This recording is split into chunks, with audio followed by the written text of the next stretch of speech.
Hello. Oh. Welcome into another episode of Farm to Fame.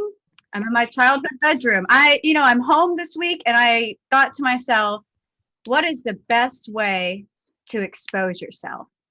And the answer was do a podcast from your untouched childhood bedroom. See, that's not where my head went, but that's why you're here, Kelsey. Yep. I'm Kelsey Wingert. That's Peter Moylan. That's Maddie Mass.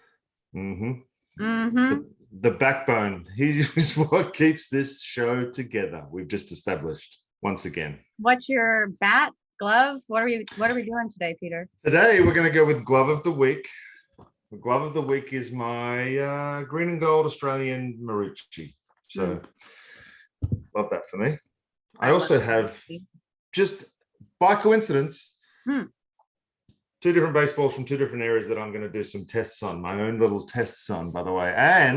And for those playing at home, I also have a ball coming from Korea to find out what kind of sticky, tacky, or even just how it feels. So your resident scientist, here he is. Says, who called you that?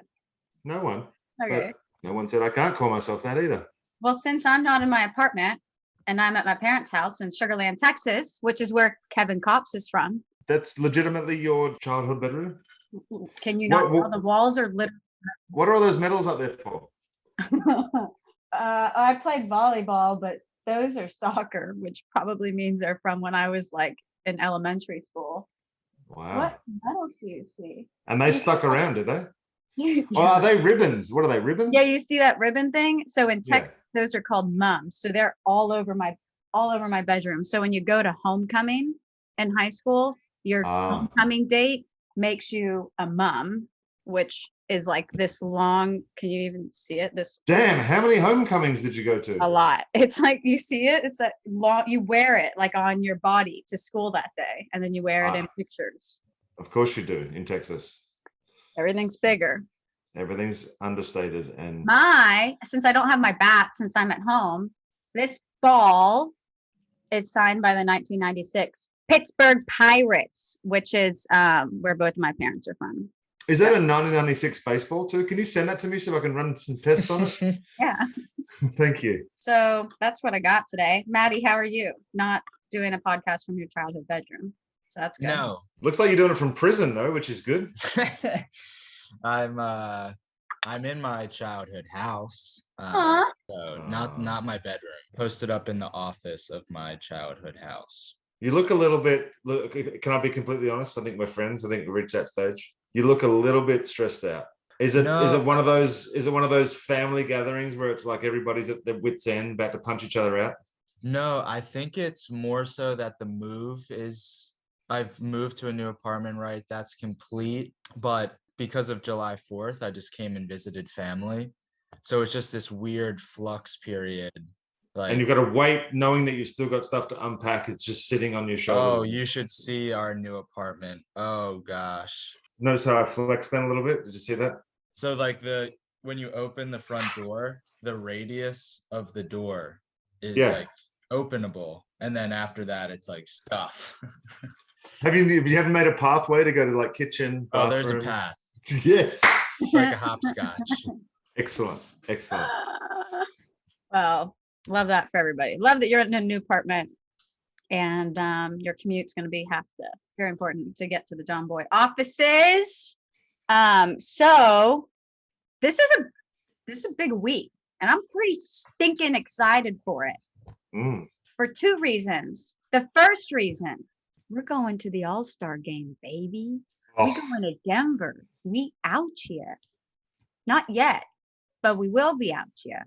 And we're taping. That's enough with the facial expressions, Peter Moylan. I don't know what out here is. Outchea. Out here.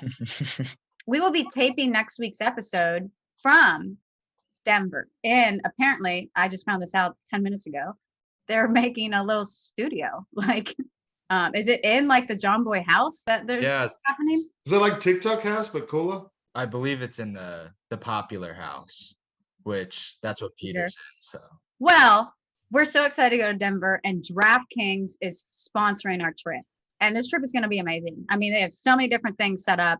And DraftKings, if you listen to any of the podcasts on John Boy's network, you know that DraftKings loves the network. They love John Boy Media. So they are our sports betting sponsor. We're super pumped that they're sponsoring our trip to Denver because it's going to be sick.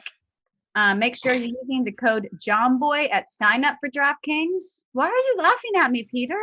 I'm laughing at because no reason. No, Go tell ahead. me. What did you just say before that? What? And you said it in a way that I was like, ouch, yeah. And then what would you just say? What did you just say that made me laugh? I don't know. I can't remember either. I don't know what I just said.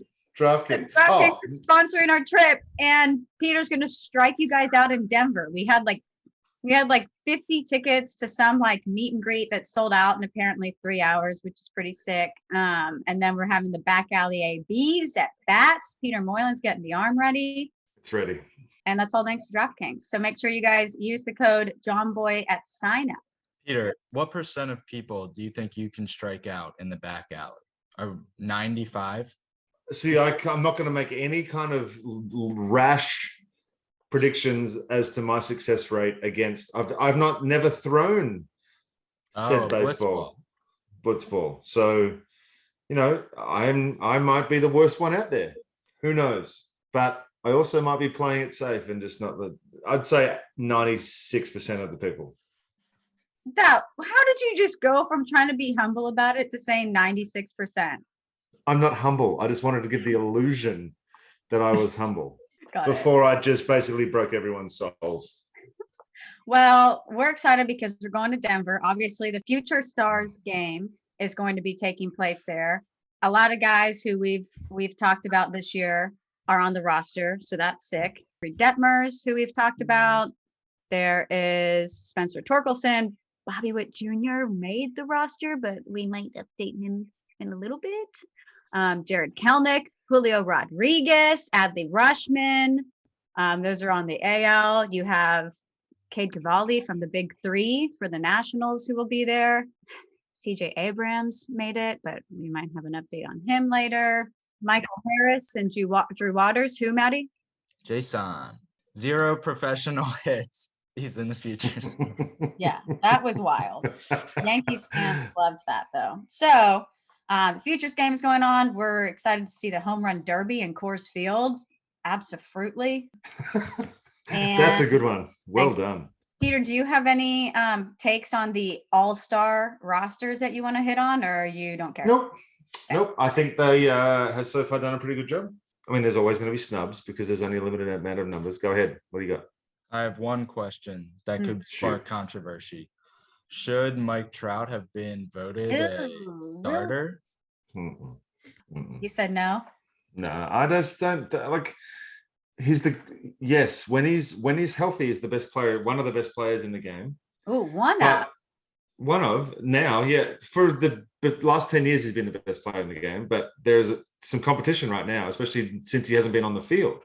So that's my only. You base the All-Star game on this year, and in years past, it's been a popularity contest. And for him to make it, it wouldn't really be an All-Star game if Mike Trout wasn't there, if he's healthy enough to play. But if he hasn't done enough to earn the spot, then does he really he's taking the spot of someone that may have had their career first half and earned a spot in the All-Star game, but it's been taken by Mike Trout, who's had probably the least productive year of his 11-year career, and he's going to go to the All-Star game. So I don't know. It sucks. I have a question that I don't really know how to ask, but I'm going to try. Okay. Does being a starter or a reserve really matter for when you're looking at a guy's statistics, baseball reference page 10, 20 years after he's done playing? Does it matter really, or does it literally just matter that they made the All-Star team?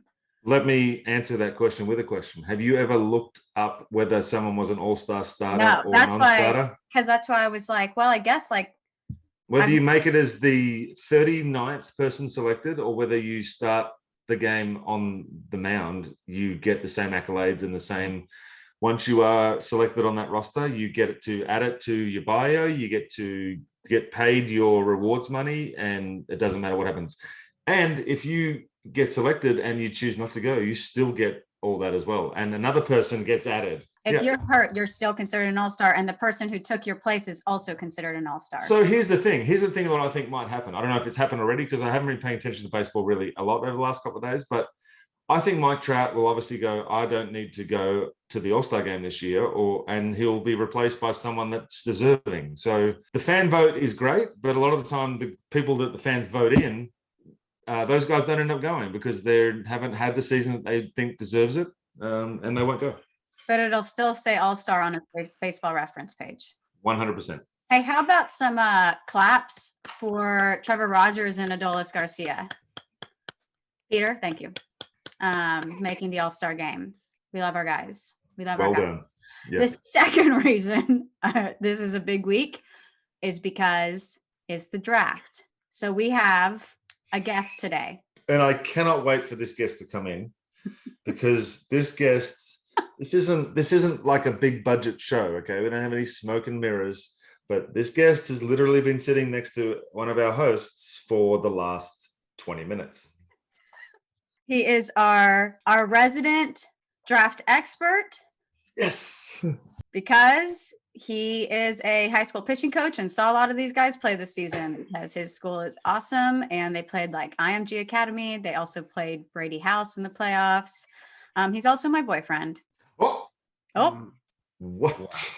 You went all out for this show. I cannot believe that you just said, you know what? I'm going to find myself a high school baseball coach because I need to get knowledge about Farm to Fame podcast. So well done and welcome in, Casey. You're really just using me because of that. I understand. This is Casey. Yeah, he saw a lot of guys play this season. So I don't really know the best way to go over the draft, but like I said, it's the 11th through the 13th. First 5 picks, you have the Pirates, then the Rangers, then the Tigers, then the Red Sox, then the Orioles. So this particular draft class isn't necessarily super heavy at the top, but it obviously still has a ton of talent. Mm-hmm. There's a strong group, which Casey will probably talk about, of high school shortstops that can go in the top 10. There's obviously the Vanderbilt Vandy Boys, who we're really excited about. And then there's a few strong college bats, and those guys can really slot in anywhere in those top 10 picks.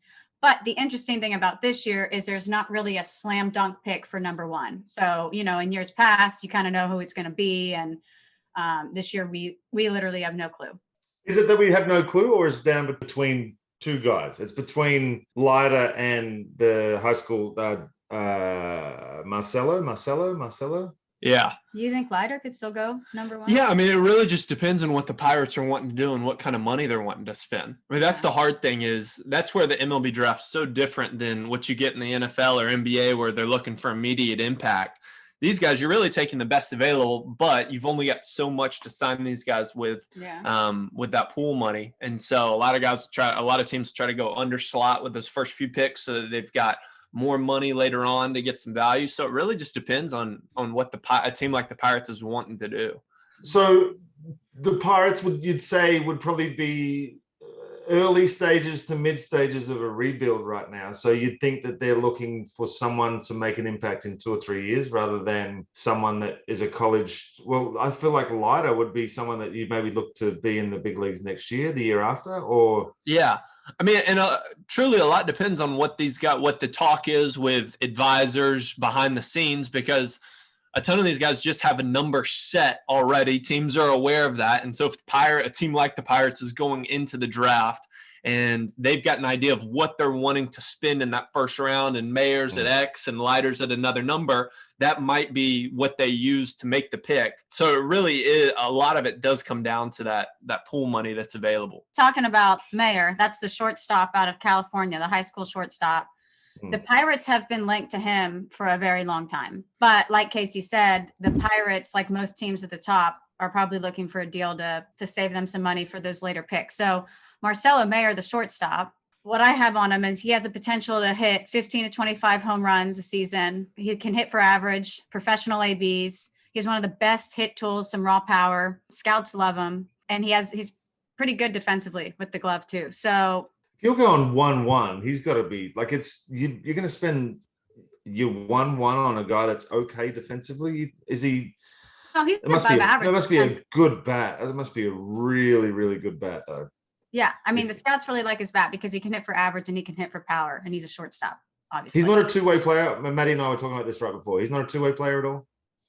No, I think they're just looking at him as a shortstop. But I mean, he's got that prototypical build Big that body. you're looking for in an athletic shortstop now. I mean, he's coming out of high school. He's 6'3", buck Right. 90. He's got room to put on some weight when he adds some muscle.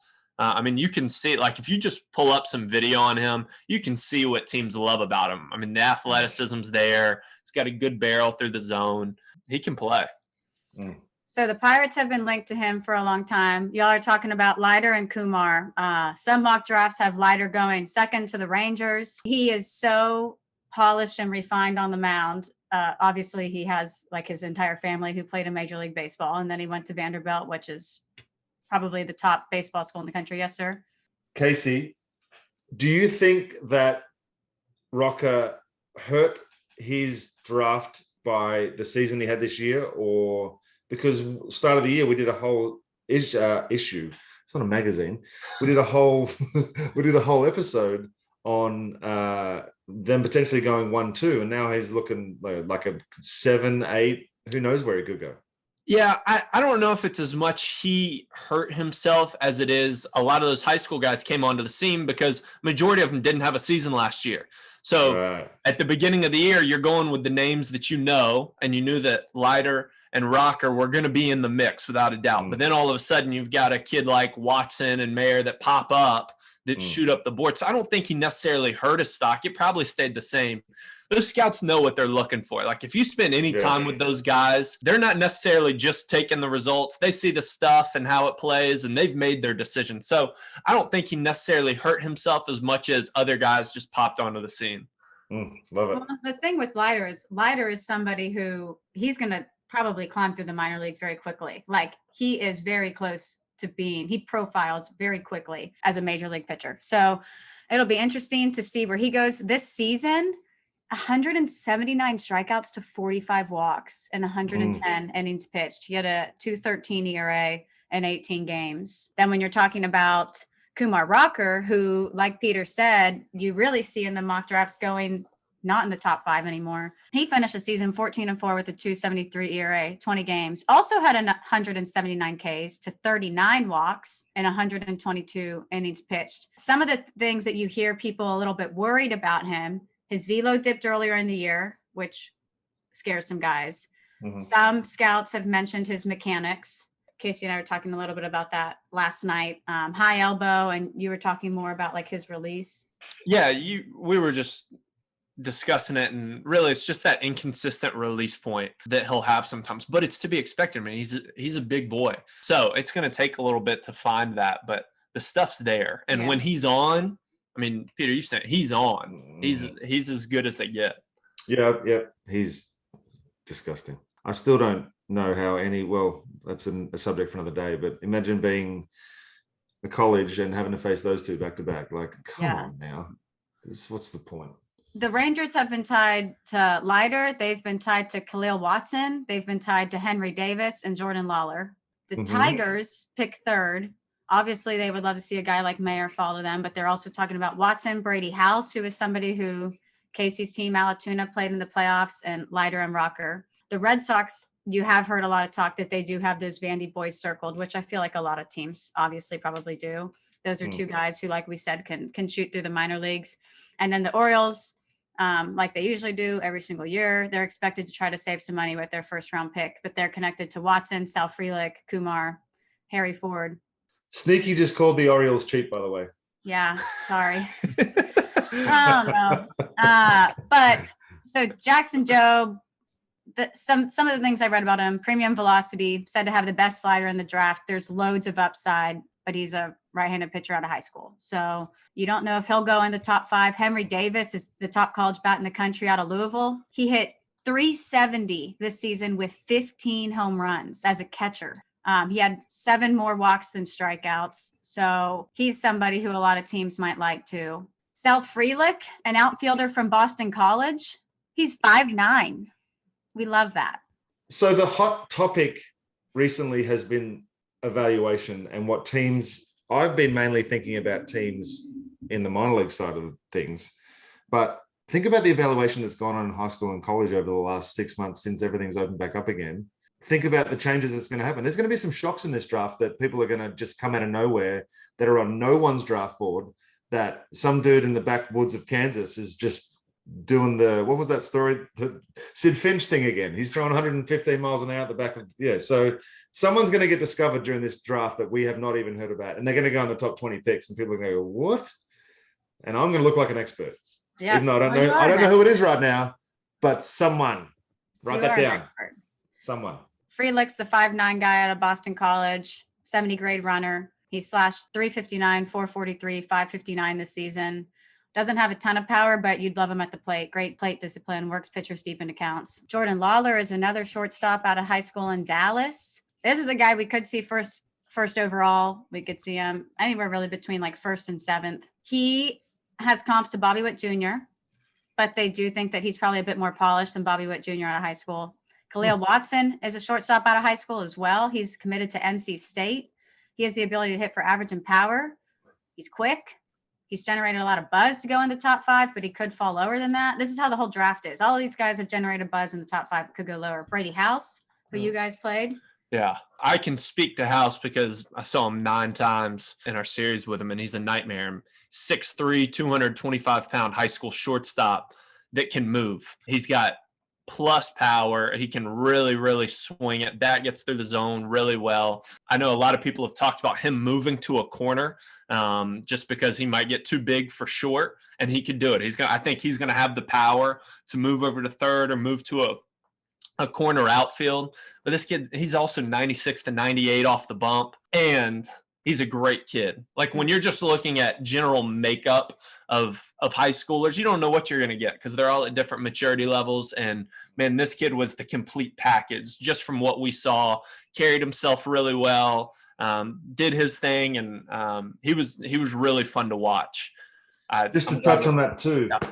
I've maintained my high school maturity until this point. So let's not hope that turns too many people off. But that's awesome. That's that back in the day from 1990 to whenever. That was the prototypical scouting report that you're looking for. I want a kid that's 6'4", 220, plays shortstop, but pitches, throws 95 off the hill, but can also hit 380 with a lot of tanks. Like that's the ultimate number 1 pick. Yeah, he's got the tools. I mean, he's got everything that you're looking for. I've seen a couple of comps to like a Trevor Story just because of the build. I don't know if he's necessarily going to keep that same kind of athleticism to stay at short. But to be his size and to be his age, it was really impressive what he was able to do in the field and the way he was able to move so fluid. And Casey won't mention this. Casey's the pitching coach. And what did he do in that series? I mean, there's 2 for 9, but Casey kept him. No. 9 as the pitching coach. I did not. I sit on a bucket. But he was terrifying. Who else did you see play? We saw a couple of guys. Another one that has been linked in the first round's a kid that went to a high school down the street in North Cobb, Harry Ford, catcher. As far as high school catchers go, a lot of times that's a risky play, first round of the draft. But Harry's so athletic. He could play second. He could move to the outfield. I mean, he's a 6'4", 60 behind the plate. So he can really run. He's got a good arm. He's got a good bat. So I think people love the fact that he's so athletic and can catch. And if he has to move out behind the plate, he could move to the infield. He could move to the outfield. He's going to be able to keep going. So he's really good. We saw a couple of guys with IMG, a name that's kind of been linked to the back end of the first rounds. James Wood is a 6'7", 240-pound right fielder. Aaron Judge. He was huge. Yeah. He could really swing it. IMG had like 10 guys. But pretty much anybody in that Georgia area and that southeast area that would come through, we had the chance to see. Peter has a question. Yes. I have one last question. Do you think there's going to be a change in specific or specified positions for young kids with the Ohtani effect? Do you think that American kids are going to want to do that now? Yeah, I mean, kids that can go two-way that have that opportunity are going to want to because it's just more opportunity. Yeah. Right. If you have the chance to be taken in the draft as a position player or as a pitcher, you've got almost a backup plan that's built in there that if the bat's not translating to the minors. There's been that for years. Like a Yeah. guy will sign. I'm saying to get a chance to do both at the same time. Do you think we ever see teams that will let a player develop as a two-way person from the time they get into the system to the time they get the big leagues? Well, I think people are going to start to look for it. I mean, the super utility wasn't a position until really Zobrist started doing it. And now everybody's got their super utility guy, and you look for that and you develop that through the minors. So, yeah, I think teams are going to start to take chances with some of these guys that have bats that can play and have good arms. I mean, why not? To be able to have somebody with 26 guys on the roster, to have somebody that could maybe fill two positions, that's huge for a team. That's huge value. Yeah. Obviously, you're probably not going to get another Ohtani. I mean, what he's doing is insane. Doesn't he have 31 home runs now? And we're in the homer draft, but it's the freaking weekend, so his homers don't count right now. That's fine. We still got him for today, right? Yep. And we got Judge too, right? Yep. Today we have Ohtani, Judge, and Acuna. That's fun, y'all. Keep it going. Love that for us. Do either of y'all have any more questions for our resident draft expert, Tracy Lynch? I think our resident draft expert did a wonderful job. And I would like to thank you. Debut. Appreciate that. Thank you so much. So obviously the biggest story that happened in baseball this week was the allegations against Trevor Bauer. He currently is on that 7-day administrative leave, which is not an admittance. That one, what the Australian said of guilt. It's not MLB saying anything. It's not, but we're kind of going to stay clear of that because we're going to let the investigation play out and see what happens there. So that was the biggest story in baseball this week, and that's all we're going to say about it. So let's move in to our rookie of the year watch, folks. Peter, you want to do your thing? I just want to talk about again. I mean, the NL again it is who it is, right? Yeah. It's gonna be between the two Marlins. They're gonna punch it out and they're gonna do cool things. It's gonna be amazing. There are 7 names in the AL that I think have a legitimate chance of winning the Rookie of the Year. Juicy. Do you want to run through what my names are? Yeah. Okay. Akil Baddoo. Mm-hmm. Adolis Garcia. All-star. Casey Myers. Yep. Luis Garcia from the Astros is having an unbelievable year. Dane Dunning. Oh. Tariq Skubal and Emmanuel Clase. Okay.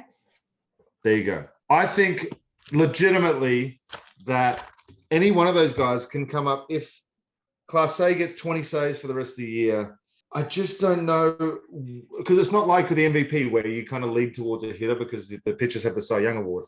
It's a Rookie of the Year. So it's hard to separate between the hitters and the pitchers and determine what has more value. So I just think that it's going to be a dogfight for those guys for the rest of the year.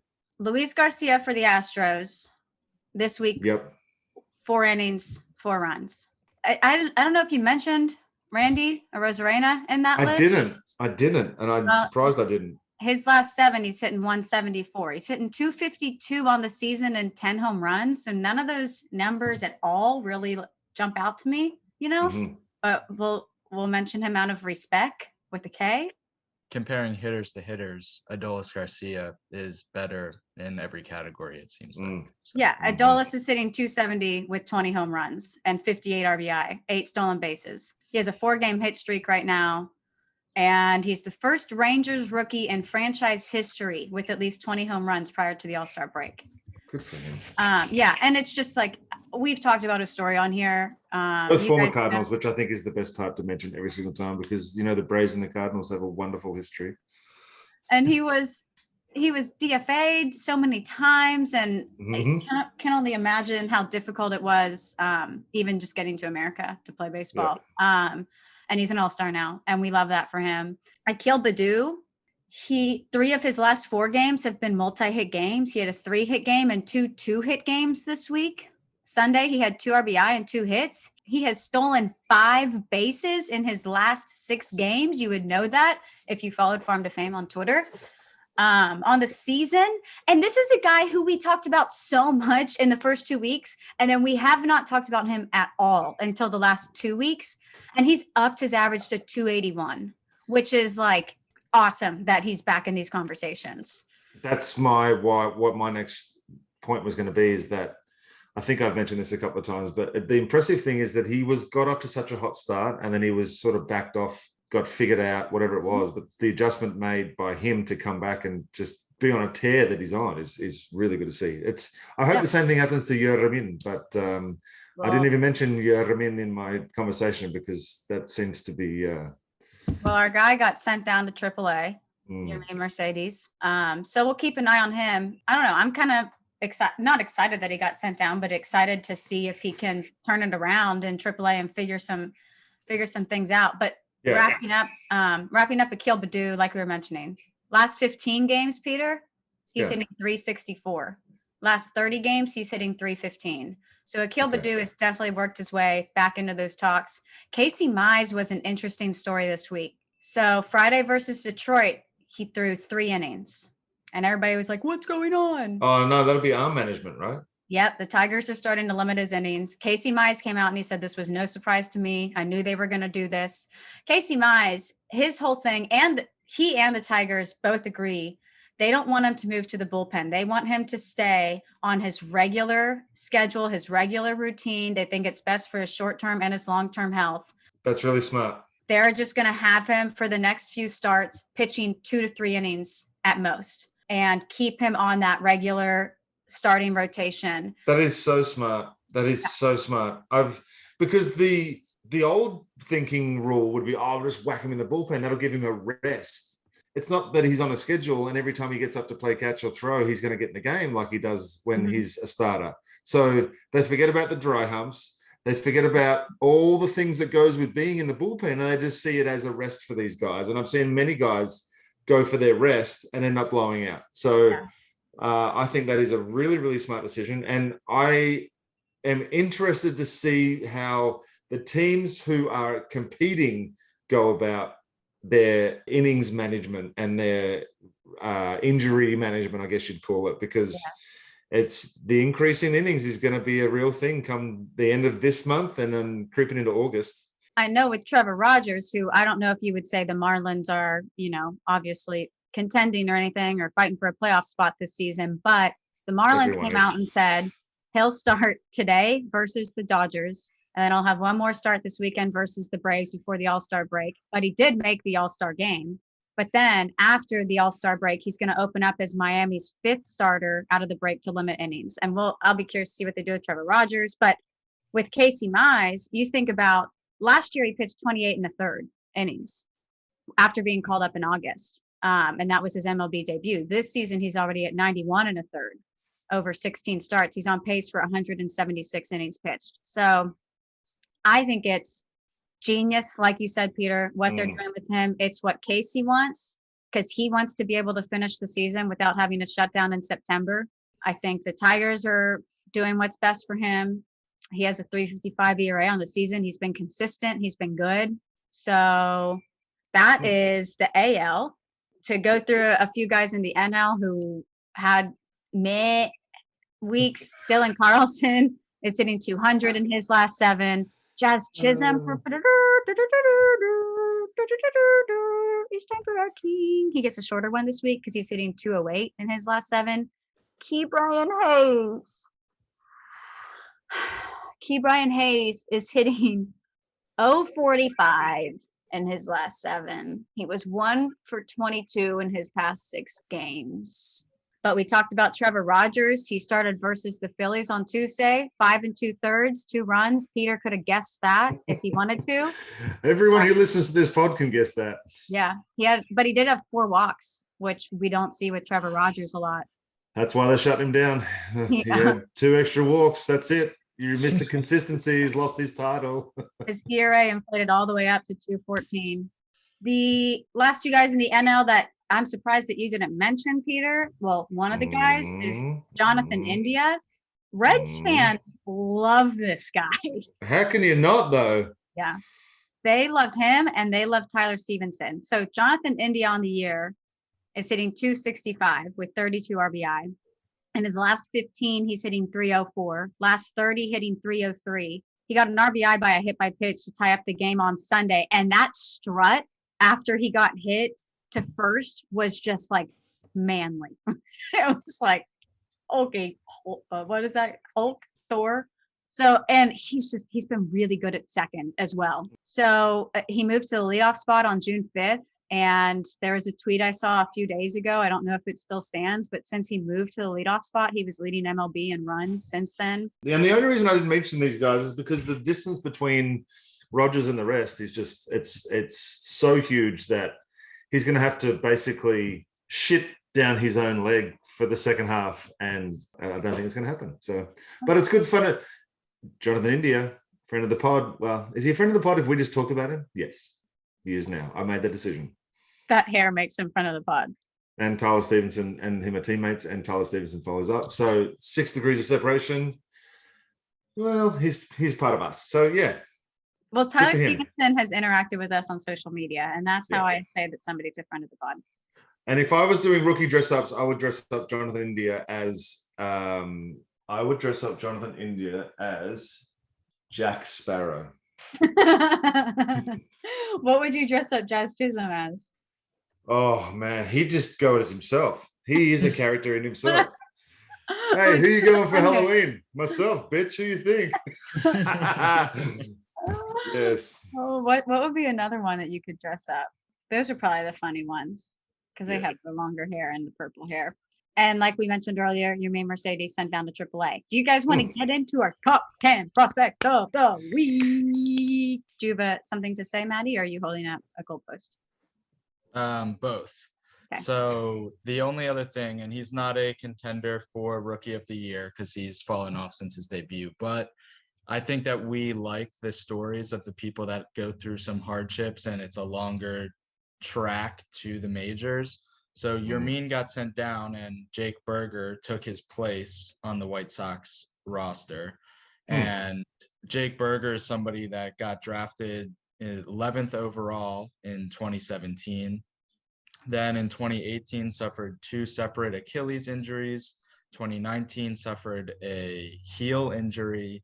2020 obviously didn't play. And then now 2021 gets the call up, goes 2 for 4 with a double in his debut. That's he was awesome. Super emotional after the game. And, you know, it's just those stories that we like. If Yermin had to get sent down for anybody, I'm happy that it was at least a good story. Yeah. Well done, Maddie. This has nothing to do with any of our guys, but speaking of emotional, did y'all see Jesse Winker's post-game press conference when he found out he was an all-star? No. Oh, Peter, you need to go back and watch it. He was like choked up the whole time and was just like thanking people so much and saying that like he never expected this. And oh my gosh. So he's instantly become everyone's favorite player. I literally sent out a tweet that said, okay, so Jesse Winker is one of our favorite players now, right? Oh, really? Okay, that's fantastic. Because you know what's brutal about that too is that 5 years ago, he would have probably been, I don't know, told, but maybe not 5 years ago, but 10 years ago, like that kind of emotion wasn't really accepted. Wow. back in the day. Like it was obviously joy and all that sort of stuff. Yes, fine, whatever. But I think that would have been, I don't know. That kind of excitement is it's real, it's genuine, and it's the shit that people want to see. So yeah. I think it's there should be more of that instead of, hey, what was your favorite food growing up?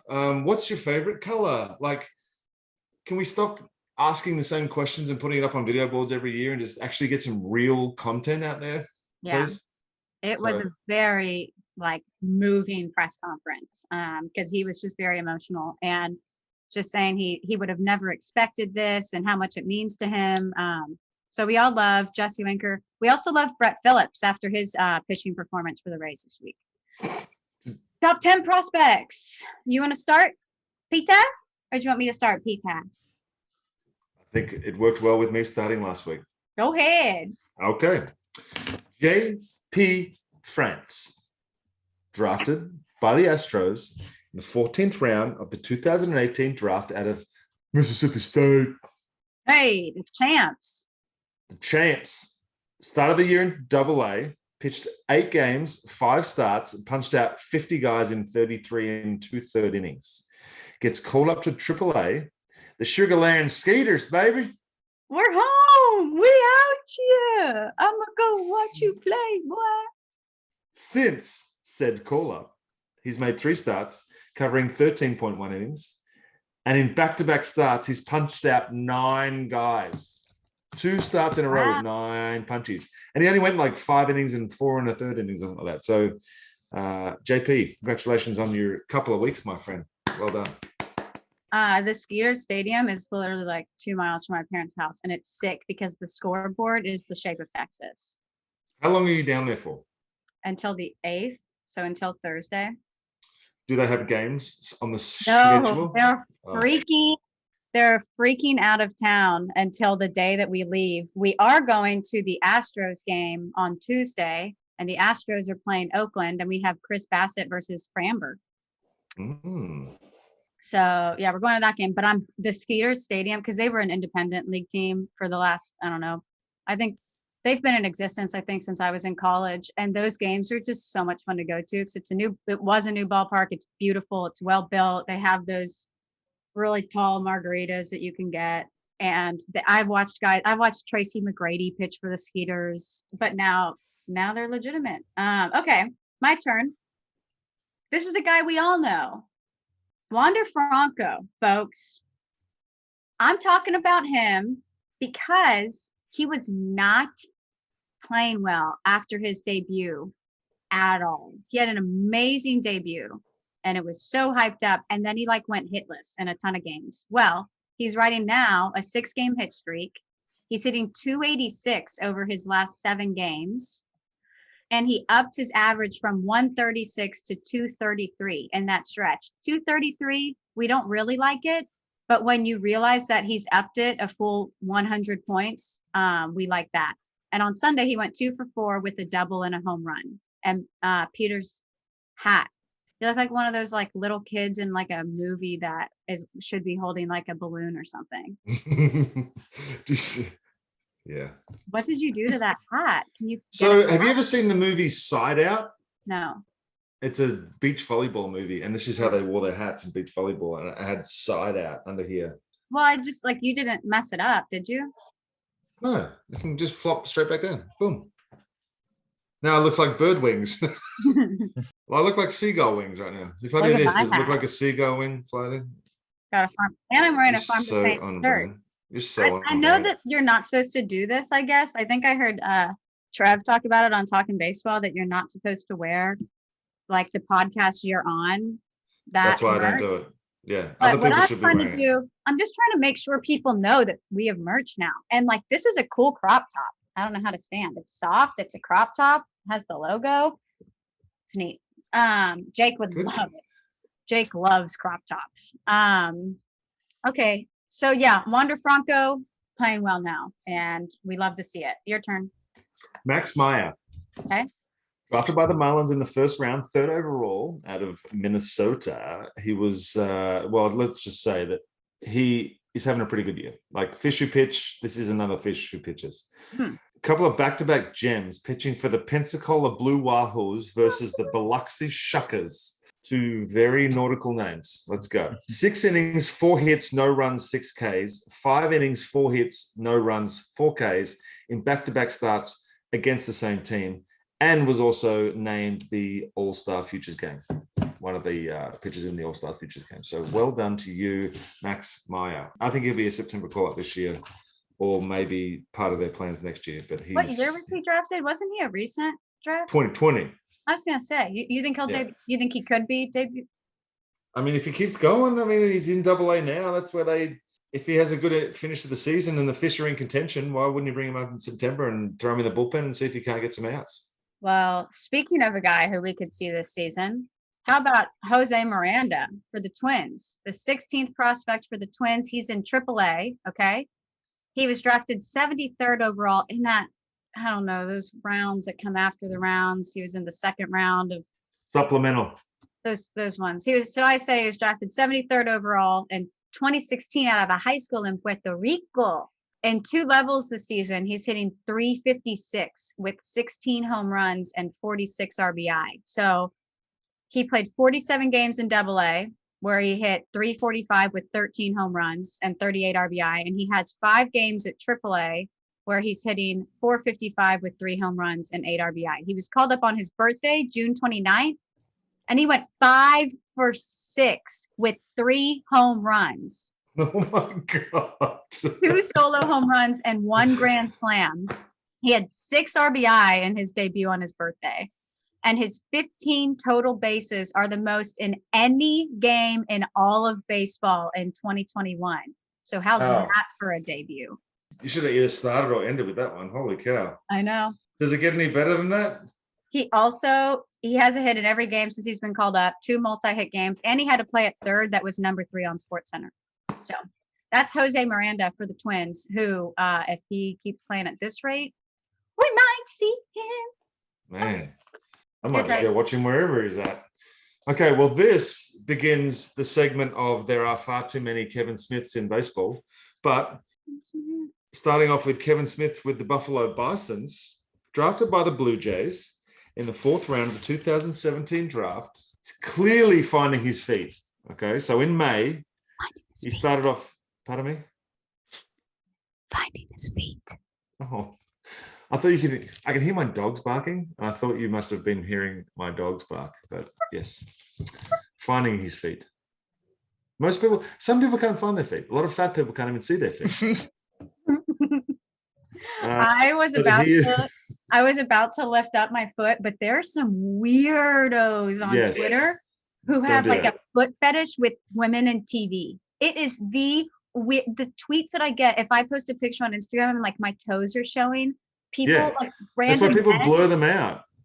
It's so weird. Random men will like screenshot my toes and tweet at me and be like, @KelsSwinger, beautiful feet. I love your toes. So hot, with like pictures of my toes. That's like a legitimate thing for women in television. And it is, Not just television. It's a legitimate thing on women everywhere. Yeah. I don't like it. Okay. Well, I like feet, so Well, don't That's bring good. your feet up. Don't bring your feet up on the strut. So he's definitely finding his feet. In May, he hits 225 with 5 home runs and 16 RBIs. But we move to June. He's hit 326 with 7 home runs and 23 RBIs. And I forgot to put down here what his season totals are. So just let me talk really slow until I find them. slow. Peter Moylan Kevin doesn't Smith. have a foot fetish, but he does love feet. He It's does. the wrong Kevin Smith shit. Kevin Smith.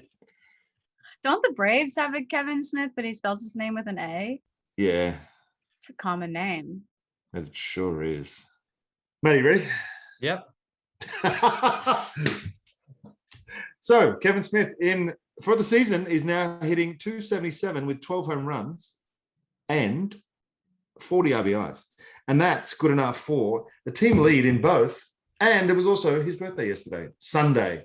Ah, was lots his of birthday boys. So congratulations, Kevin Smith of the Buffalo Bisons. Buffalo Bisons. That's like the most boring minor league team name ever. It wasn't back in the 60s when they named it, I'm sure. It was very exciting. Now you got to go with like the fucking New Hampshire Fairy Dragons or something. I love Fairy Dragons. I really wish I was a team. I need to get you a Skeeter's hat while I'm home.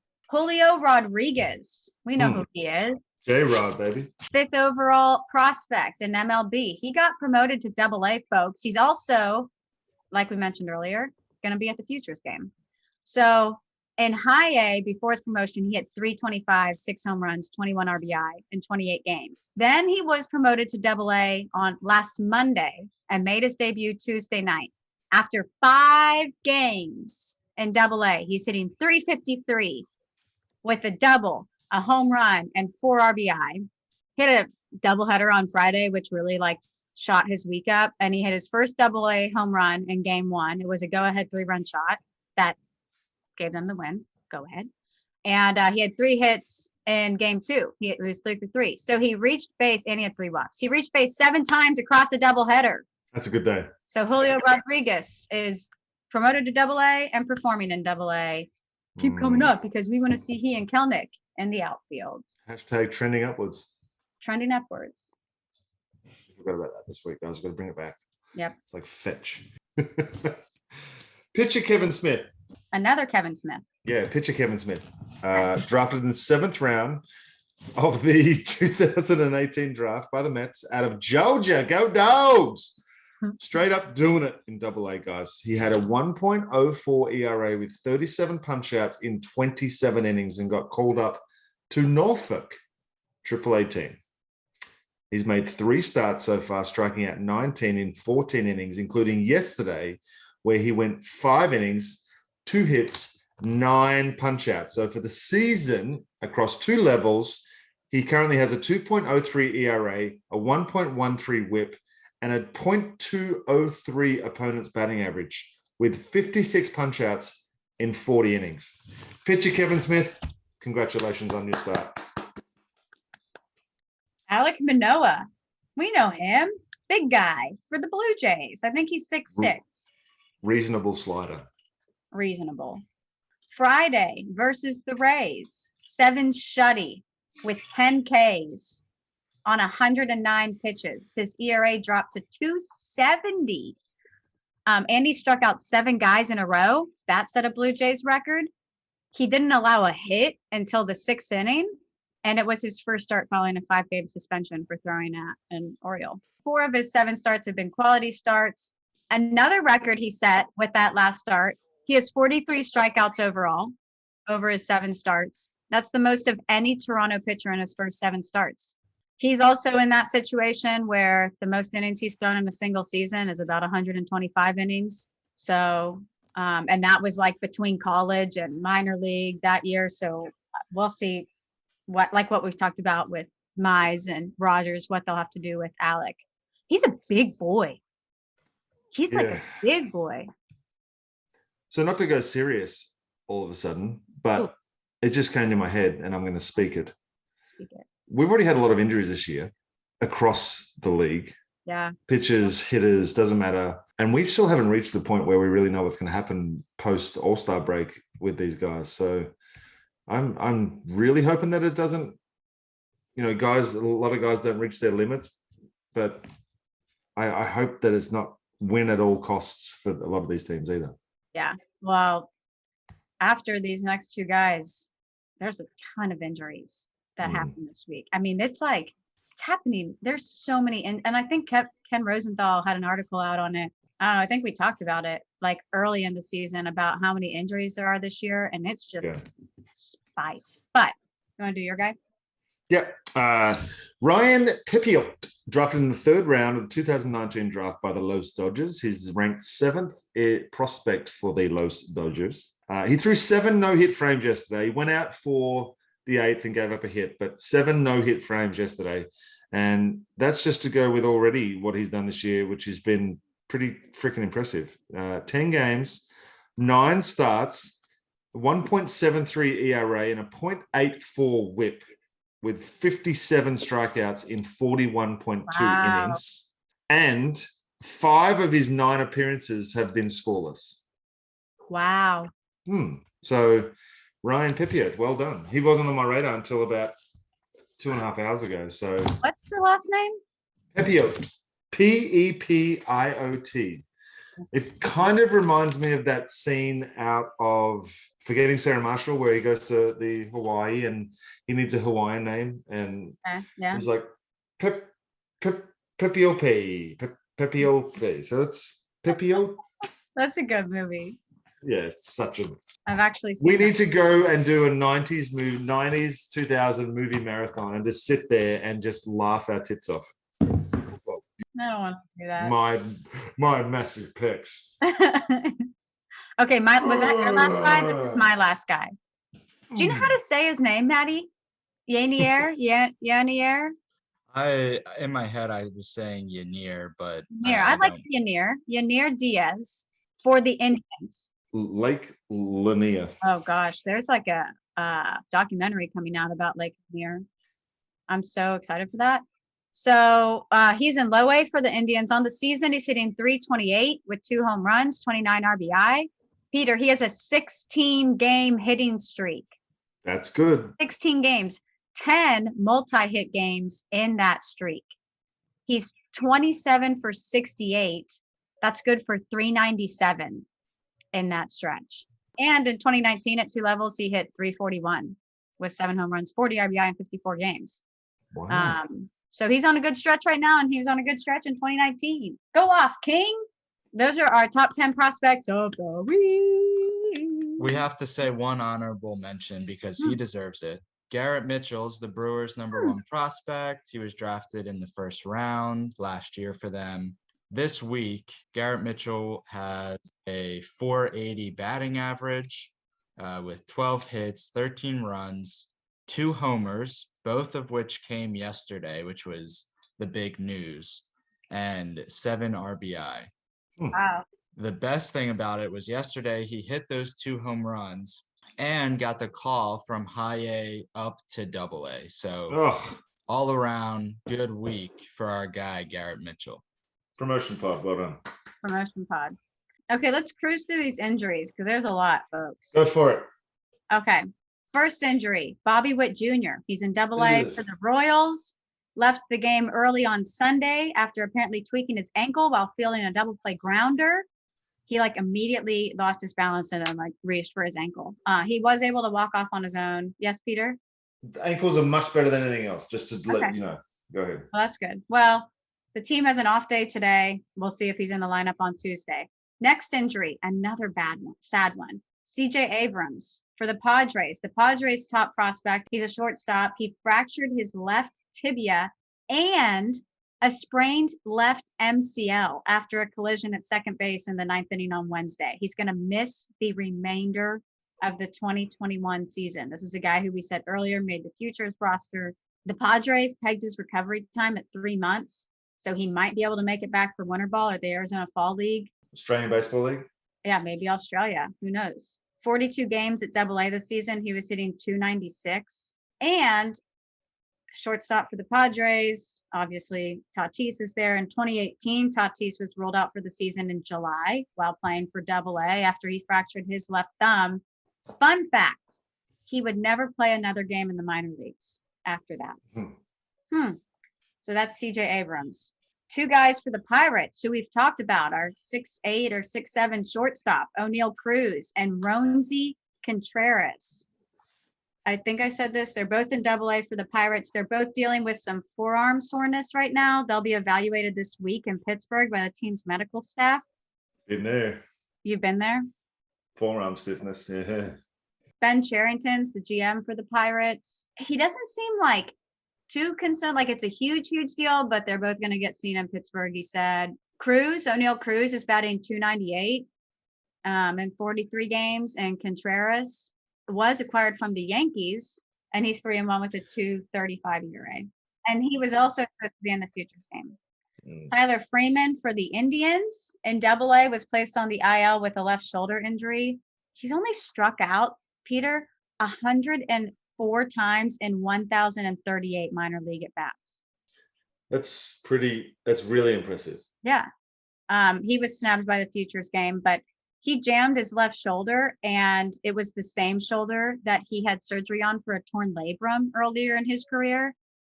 And what was kind of interesting about this injury is there were a bunch of reports saying that they were expecting him to come back and that he was day to day. And then when he was supposed to come back, they put him on the IL. Emily Walden had reported that there were no tears in the previous torn labrum, so they gave him a cortisone shot. Do cortisone shots, is that a thick needle? Does it hurt? Take me through a cortisone shot. Well, I would usually get 2. I would get 1 in the front of the shoulder and 1 in the back of the shoulder, and it would just they just stick a long needle. It's not so much that it is thick. Yeah, it's thick and long. They just put a bit of ice spray on there to numb the spot, and then they go in deep into the joint from the front end, and then in deep into the joint from the back end, and they just squirt the gook in there, and then 3 days later you're pitching again. So does everybody need two, like on each side, or can some people? I think that's just what they did with me, because I don't know, back in the day a little bit too before. I don't think they're as used as they were back in the day. Well, Emily Walden reported that he got one. He's expected to be back within 1 to 2 weeks. The last injury is Emmanuel Rivera for the Royals, which this one kind of sucks because he was called up on May 28th. First pitch he saw in the big leagues, he had an opposite field single. He went 2 for 4 in his debut. And then on Wednesday, he got put on the IL with a fractured left hamate after having just appeared in 2 games. So in 40 games over AAA, 242 with 14 bombs. But that sucks. He had just gotten called up and now he's on the IL. So those are a ton of injuries. Yes, they are. Very sad. We hate it here. We hate it. But we love it in Australia. You guys ready? It is time for Aussie Lingo. Do you say the word snog? No, we say pash. I watch Love Island and they say, I'm gonna go pull him for a chat. You gonna snog? Billy. Sentence? I mean, yeah. Okay. Go whack the billy on. Go wipe the belly off? Go and put the billy on. The grill. See, this is why I don't like using sentences, because the sentence, you can break down my sentence fairly instantly and replace whatever the word is, what the most commonly used word would be in that sentence. Go and put the what on. See, I don't even know if that's a word that's... Okay, go ahead. Sorry, Maddie. I will say the lamp. Ooh, I knew it was going to be something. No, it's a kettle. So it's used to go and make tea, boil water. Do we use kettles in America? That's what I was going to say, because most people would say, go and put the kettle in England or Australia. It's go pop the kettle on, will you, for a cup of tea? We use Keurigs here. Right, but before Keurigs, you just had a shit coffee maker that just had basically percolated toilet water running from the top of it into a cup, and you guys go, oh my god, this is great, yay. Wow, Billy, like Billy.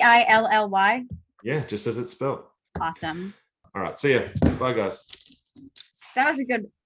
We say that every week. That was a good episode. Like we're like hyping ourselves up after everyone. But for real. So this comes out Wednesday. We leave for the All-Star game on the 11th, and that episode will be done from Denver. We're going to be turning out a ton of content. Everybody will be there. Like the whole JOMBOY crew is going to be in Denver thanks to DraftKings. Follow our pages, follow JOMBOY's pages. It's going to be a lot of fun, and we'll be bringing you the content, folks. So thanks for listening. Farm on, farm often. We'll see y'all in Denver. Peter just got X-rated real quick up in Peter here. You know what I mean? Y'all have a great week. Thanks for listening. Thanks for watching. Follow us for Denver. AC set to 60. Farm on, farm often. Peace out.